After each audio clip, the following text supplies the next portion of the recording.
Le virus peut entrer dans le corps par le nez, la bouche et les yeux. Les symptômes qu'il déclenche varient alors beaucoup d'une personne à l'autre. Mais dans plus de 80% des cas, l'intrusion du virus déclenche une réaction de protection qui se traduit par la fièvre.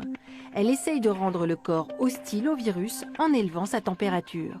J'ai pris ma température et j'avais 39,5. J'avais chaud, j'avais froid, j'avais des vertiges, j'avais des crampes d'estomac. Ce qui m'a frappé, en fait, c'est la vitesse de propagation des symptômes et la virulence de la maladie. Cette fièvre consomme beaucoup d'énergie, ce qui peut être à l'origine d'importantes courbatures et d'une grande fatigue. Au début, j'allais juste faire une sieste et puis en fait, après, c'était dans la matinée, je me recouchais, l'après-midi, je me recouchais et c'est avec grand plaisir que je me recouchais le soir en définitive.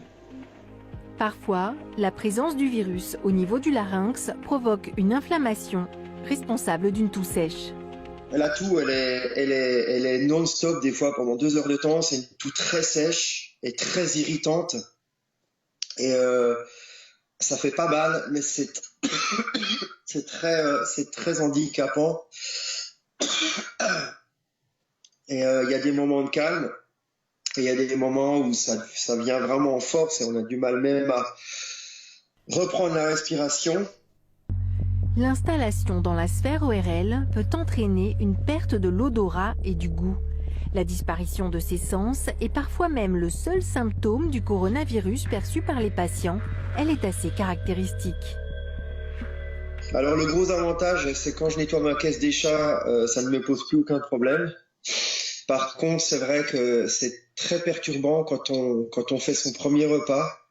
Je me suis amusé hier soir à prendre une cuillère à soupe de moutarde et la manger. Je n'ai absolument pas eu cette sensation de picotement, de goût. Alors du coup, ça pique un peu moins la cuisine parce que ça soit bon ou mauvais, ça change rien. Le virus peut aussi entraîner un dérèglement au niveau des intestins qui se manifeste par une diarrhée. Je crois que c'est arrivé 3 fois, effectivement, d'avoir des diarrhées, mais qui ne s'expliquaient pas du tout, en définitive. Ça venait, ça durait une journée, une demi-journée, et puis ça disparaissait. La cible favorite du nouveau coronavirus reste les poumons.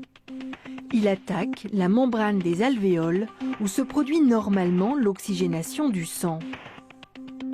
Cette dégradation entraîne le passage de liquide du sérum sanguin à l'intérieur des alvéoles et la fonction des poumons est altérée.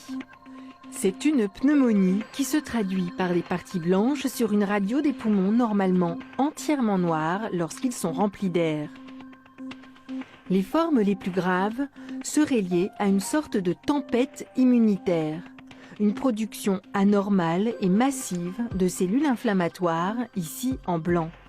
Elle se dirige principalement contre les poumons, dont presque toutes les alvéoles sont cette fois touchées, entraînant ces radiographies caractéristiques des patients en réanimation à cause de ce nouveau coronavirus. À ce moment-là, seul un respirateur peut remplacer les poumons défaillants.